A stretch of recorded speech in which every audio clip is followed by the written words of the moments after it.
Welcome to Manas Studies. Let's begin the next part of the topic functions, and the topic is inverse trigonometric function. Now, in order to understand that, let's understand the basics first. If I say sine theta equals x, now what does this mean? It means that I'm going to input a value that will be an angle. If I take an angle and I place it inside the sine function, then I'm going to get a value. To be clear, even angle is a value, पर उन्हें differentiate करने के लिए मैं इसे angle बोलूँगा, इसे value बोलूँगा, but in reality all angles are also values. So now let's have a look at it. When I input anything, let's say I'm putting pi by 3, that is 60 degrees. Now sine of 60 is equal to root 3 by 2. Now if I input sine of, let's say, pi by 6, that is 30 degrees. So now sine of 30 is going to be half. So now this is an angle and that is a value which comes after we input the angle inside the trigonometric function. Now if I take this sign on the RHS, that means if I write it as pi by 3 equals sine inverse the value which is root 3 upon 2. So if I'm writing pi by 3 equals sine inverse root 3 by 2, इसका मतलब होता है root 3 by 2 किस angle के लिए आएगा on the graph of sine as we discussed earlier. लेकिन अगर मैंने इसे root 3 by 2 inside sine inverse लिख दिया, now the graph of sine inverse should be such that when I input the value root 3 by 2, the output should be pi by 3. The values we are going to input as the function inside the function sine inverse, they are going to be domain, and the values which are going to be emitted out by the function are known as range.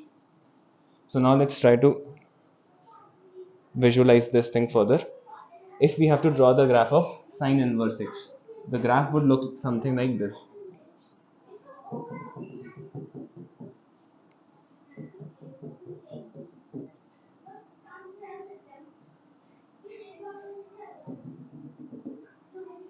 In sine inverse, what am I going to input? I am going to input the value and the function will return me an angle. So what I am inputting is the domain. So I will input either value 1 or the value minus 1, and the function will revert back to me with an angle. So if I input 1 inside sine inverse, when do I get 1? At the angle 90. So if I input 1 inside sine inverse, then the angle it is going to revert is going to be pi by 2. When do I get minus 1? When I input minus pi by 2. If I'm inputting sine of minus pi by 2, then I get minus 1. So in sine inverse, if I input minus 1, I will get the same angle which is minus pi by 2. So now this is what the graph of sine inverse x will look like. Now there is a common question which arises over here, that the graph of sine, looked something like this. The domain was all real values and the range was limited between minus 1 and 1. Whereas in this case of sine inverse, if we look closely, the graph is not crossing these 2 points. That means I cannot input a value greater than 1 or a value less than minus 1. So now this is known as a forced condition. By force, I am converting the function. I am converting this expression sine inverse into a function. Because if I see in this case, I draw a vertical line. The vertical line is cutting the graph only at one point. That means the graph is of a function. If I input one value of x, I'm going to get one value of y. But if I create the graph of sine inverse, this is a rough sketch. This is incorrect. I'm just trying to explain a point over here. If the graph is drawn something like this, now if I draw the vertical line is cutting at more than 1 point. That means if I input one variable, if I input one parameter inside that graph, I'm going to get multiple answers. So this thing cannot be treated as a function.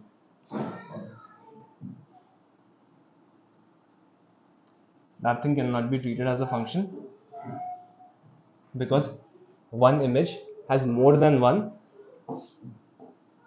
because one pre-image has more than one images. Therefore, this is not a function. In order to make it a function, we are curtailing the domain. Because I have curtailed the domain, there is nothing beyond 1 and there is nothing beyond minus 1. By doing this, I have curtailed the domain. So when I draw a vertical line, the domain is curtailed. So if I have to write the domain of this function, it is going to vary between minus 1 and 1. If I have to talk about the range of this function, then as we can see, the range is between minus pi by 2 to pi by 2.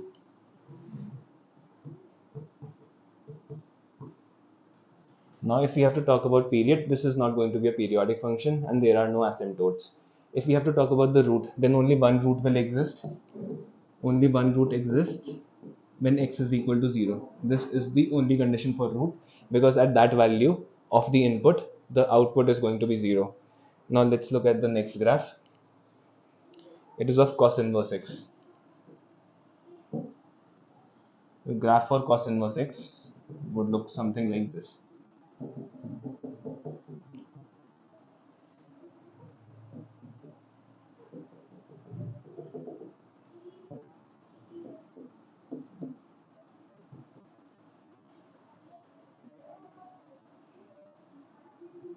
As we can see, it is going to be between -1 to 1.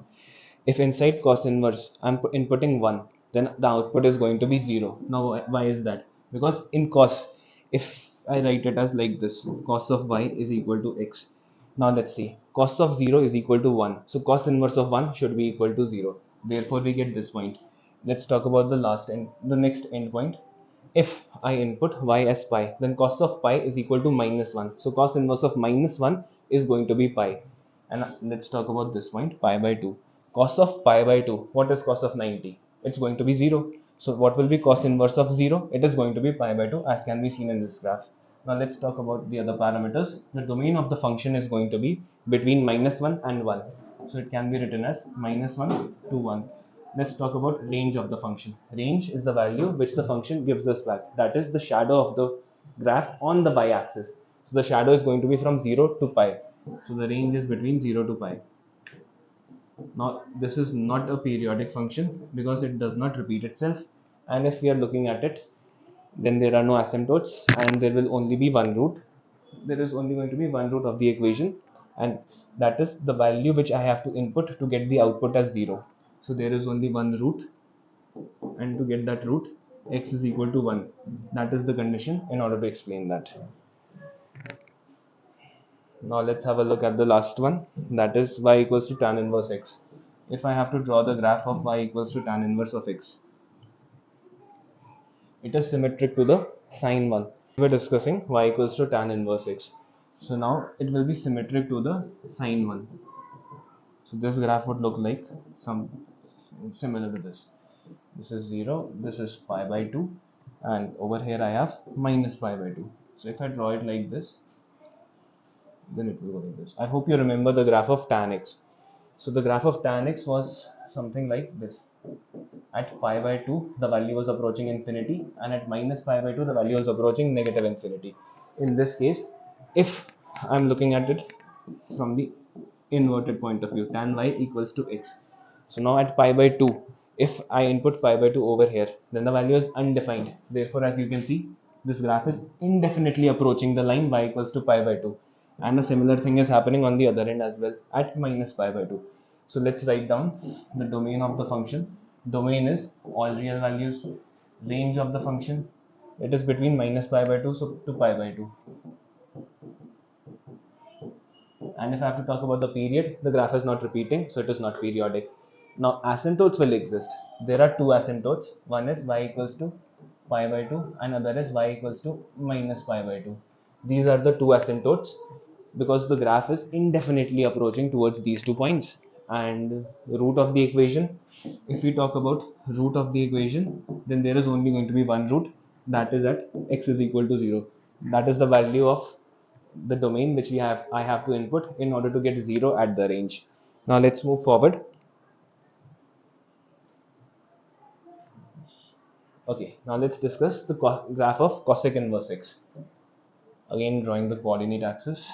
Cosec is the reciprocal of sine. So as you may remember, the graph of sine was between minus pi by 2 to pi by 2.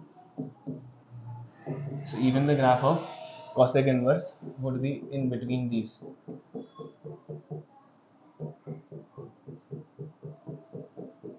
So now let's invert it in order to make it simple. I'm sorry, cosec y is equal to x. So now let's see.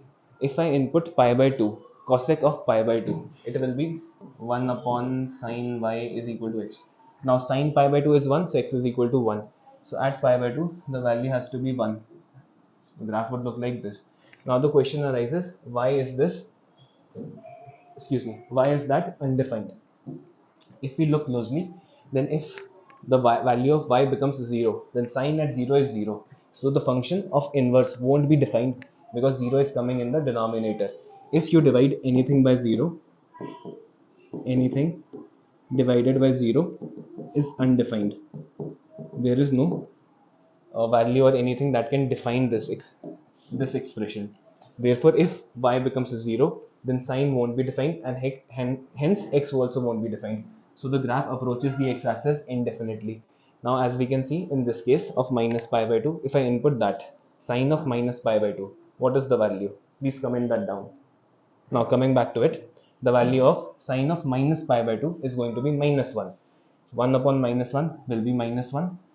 Hence, the point is going to be here. And as you can see, the graphs are going to be symmetric to each other. Now, if I input 0 as y, then again it is not defined, and over here that is approaching plus infinite. The value is approaching 0 from the positive side, and from here the value is approaching 0 from the negative side. This will be the final graph of cosec inverse x. If we have to write down the parameters, that is the domain of the function. Domain is all real values except between minus 1 and 1. Domain is all real values except the values between minus 1 and 1, but I can input 1 and 1, so I won't exclude those values. Now let's have a look at the range of the function. The range of the function is the shadow the graph is creating on the y-axis. So the shadow will be created between minus pi by 2 to pi by 2 excluding 0. So the range of the function will be minus pi by 2 to pi by 2. They both will be included, but 0 will not be included because the graph is not defined at that. Now let's talk about the period. The graph is not periodic. Now talking about asymptotes, only one asymptote will exist, and the equation of that asymptote will be the x-axis, that is y equals to 0. That is the condition for any point to lie on the x-axis. Now let's talk about the last graph, that is cot inverse of x. So again, drawing the coordinate axis. Okay, so now cot is similar to cos because cot can be written as cos upon sine. So even this will be defined from the region 0 to pi.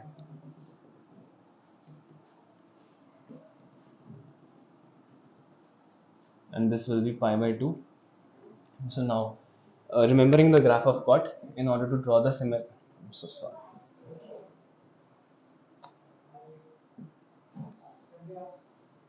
Remembering the graph of cot so that we can draw the similarity between the two.